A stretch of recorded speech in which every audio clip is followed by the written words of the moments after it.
da Rocha Pita, né? O pai da minha mãe, ele era professor na escola de Cachoeira. Ele era também topógrafo, né?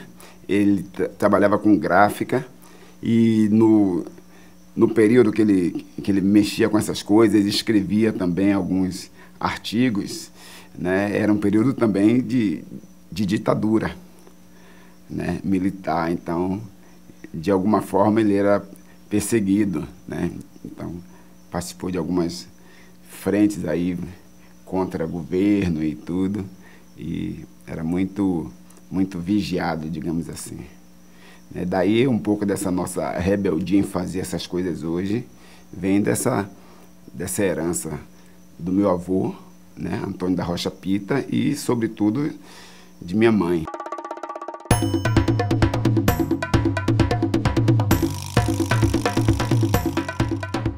Até acho que os 10, 12 anos eles ficaram em Cachoeira. Depois veio para Salvador, né? Então ela fez o que não sei se seria na época o ensino médio, não sei como chamava na época, mas eu me lembro que também ela trabalhou em muitas escolas aqui, escola pública, né? Trabalhou no ICEA durante muito tempo e no GEMPA, no bairro do IAPI. Então eu me lembro na minha infância, né, de minha mãe todo dia de manhã cedo indo para a escola, né? E justamente por conta disso que ela começou um trabalho social, né? Nós tínhamos uma escola em casa, né? Eu ainda não era nascido, minha mãe já tinha escola, sempre se preocupou com crianças de comunidades.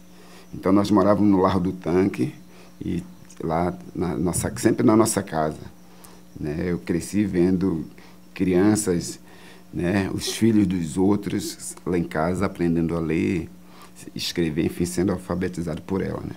E essa questão dessa relação com o candomblé veio justamente por uma questão muito mais de saúde do que uma herança, né? Nós não temos esse histórico de parentes, enfim, da nossa família que tinham envolvimento com o candomblé. Então ela foi para um terreiro no Alto do Cabrito e nós já morávamos no bairro de São Caetano, e quando ela volta para casa ela abre, né, o terreiro dela no bairro de São Caetano. Depois ela descobriu aqui o bairro de Pirajá e nos convocou para vir para morar mais longe, né? Porque São Caetano, Pirajá é muito longe, assim. E antes era mais longe ainda, hoje não, hoje já. Mas quando nós viemos para cá, em 1985, né, que ela descobriu essa casa, esse espaço, não tinha nem ônibus aqui no conjunto Pirajá. Aí você tinha que soltar lá na igrejinha, lá na Rua Velha, e vir andando até aqui. Daí que muita gente não queria morar aqui. Até eu mesmo, no início, nós contestamos assim, pô, Santinha, por que a senhora vai para Pirajá? Vamos procurar um outro lugar? Ela fez, não, nós vamos para Pirajá, já encontrei o lugar e ia para lá. E tal. Só que quando a gente chegou aqui, que viu tudo isso, já fomos pensando futuramente, né?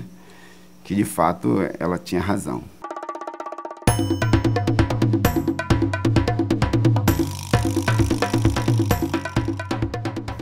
Seu feito, que foi um feito, né? Nós temos um barracão como esse hoje, que é único no Brasil, inclusive, que tem um projeto ali de Lina Bobardi, baseado nas casas do Benin, né? Coisas que ela trouxe para a Bahia, onde nós temos a casa do Benin, aqui em Salvador, no Pelourinho. Então tem lá uma construção de casas do Benin, né, um modelo, e esse mesmo modelo que está aqui, que o Marcelo Suzuki, né, um arquiteto paulista que trabalhou muito tempo com Lina Bobardi, trouxe e apresentou à minha mãe esse projeto, e foi muito curioso, porque foi o Caetano que me apresentou e falou para ele, pô, Marcelo, você precisa ir no bairro de Pirajá, conhecer a mãe de Pita, que tem um terreiro interessante, e eles estão querendo fazer o barracão. Nós não tínhamos o barracão ainda.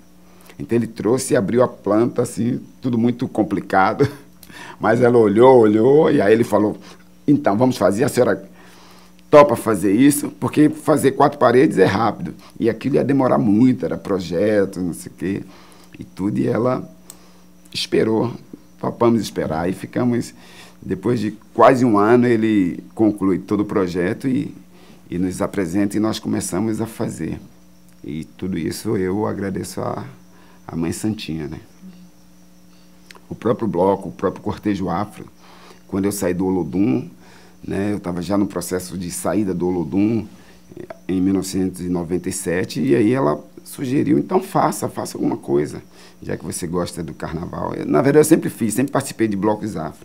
Mas quando saí do Olodum, e aí eu trouxe essa ideia de fazer um bloco, que foi o cortejo afro, que é o cortejo afro, né? Mas com uma ideia também de ter um bloco moderno, entre aspas, mas preservando a tradição. Eu, particularmente, gosto muito do que o Ilê-Aê, né, faz, né, das coisas do Ilê-Aê, sobretudo do início do Ilê-Aê. Então, o Ilê, de alguma forma, me influenciou muito para fazer essas coisas, e me influencia até hoje, porque o Ilê-Aê sempre primou pela qualidade, né? Então, a ideia do vestir bem, né, da questão estética enquanto valor, o Ilê-Aê sempre trouxe isso.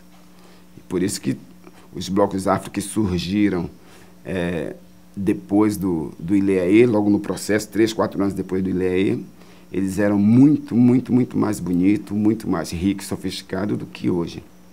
Então, o que eu faço no cortejo, essa coisa de tentar a elegância e a sofisticação, vem dessa herança do Ilê-Aê e também do que minha mãe fazia, né? E sempre falava pra gente, né? Sobre essa coisa da qualidade, né? Do vestir bem, né? Era uma exigência dela. Nem que fosse para ir ali na esquina comprar pão, nunca sem camisa, nunca descalço. Enfim, então, tudo isso a gente consegue fazer um bloco, né? Mesmo num carnaval adverso, né? Porque o carnaval que se apresenta hoje, ele não foi feito para nós. É uma outra lógica de mercado, do negócio da festa, né? Então, hoje ninguém diz, vou para a rua brincar carnaval. Ninguém vai mais brincar carnaval. É uma outra história. E o cortejo busca recuperar isso, esse sentimento.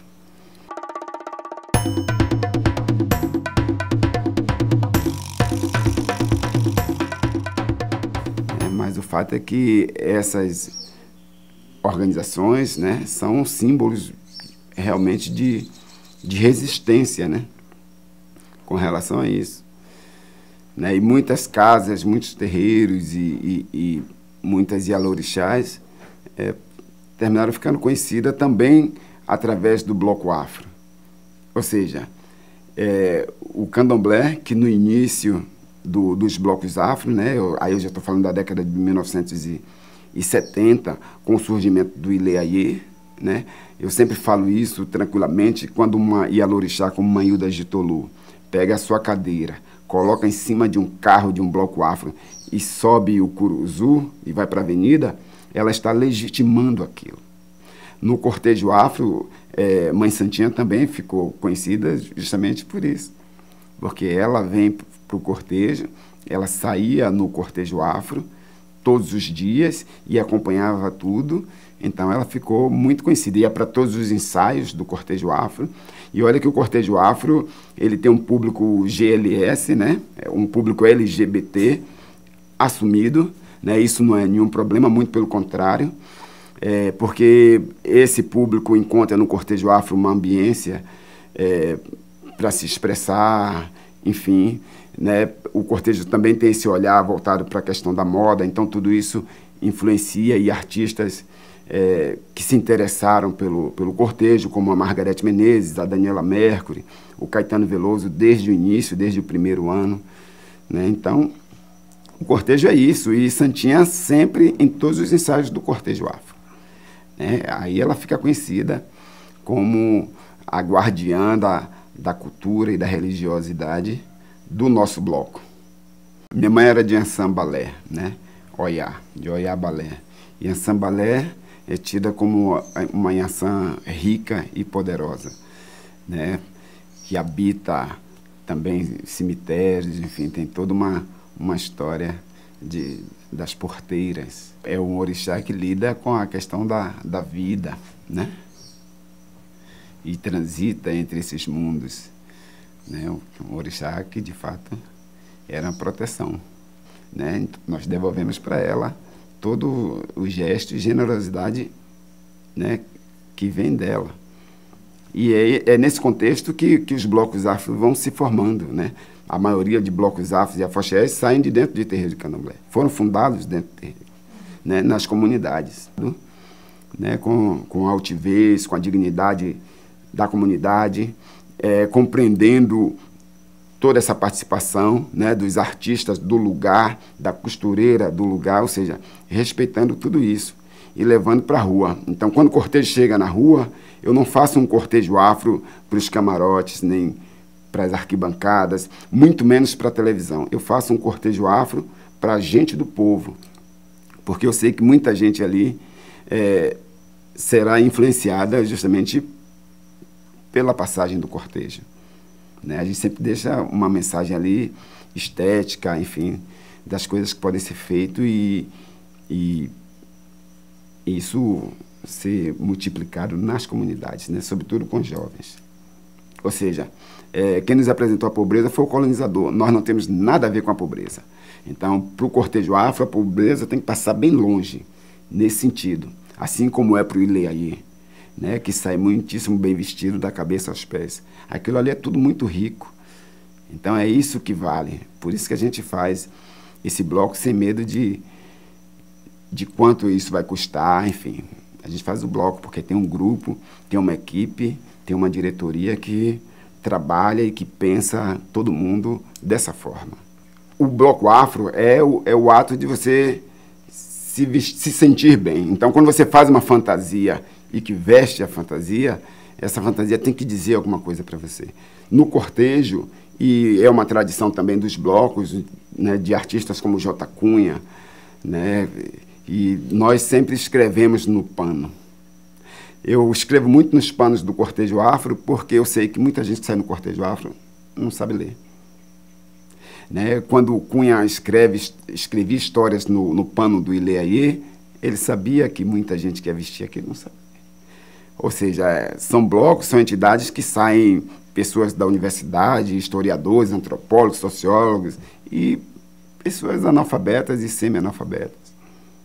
Teve um ano do cortejo afro com o tema Um Trem para as Estrelas, né? E esse tema veio porque é uma música de Gilberto Gil e Cazuza, que tem um trecho que diz: um trem para as estrelas, depois dos navios negreiros, outras correntezas. Então, justamente só por causa desse trecho, depois dos navios negreiros, outras correntezas, eu fiz esse tema para o cortejo.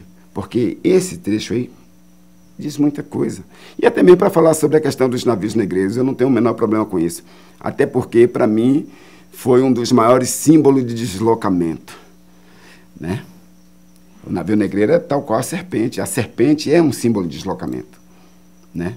O navio negreiro foi um símbolo de deslocamento estético, inclusive, porque ele chega aqui e muda tudo, né?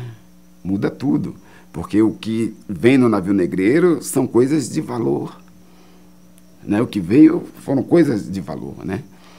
São reis, rainhas, né? Eram vencidos de guerra, né? Tribos vencidas de guerra, mas lá tinha seu rei, tinha sua rainha, enfim, tinha toda uma comunidade que tinha a noção e o zelo estético, que é justamente isso que a gente está falando.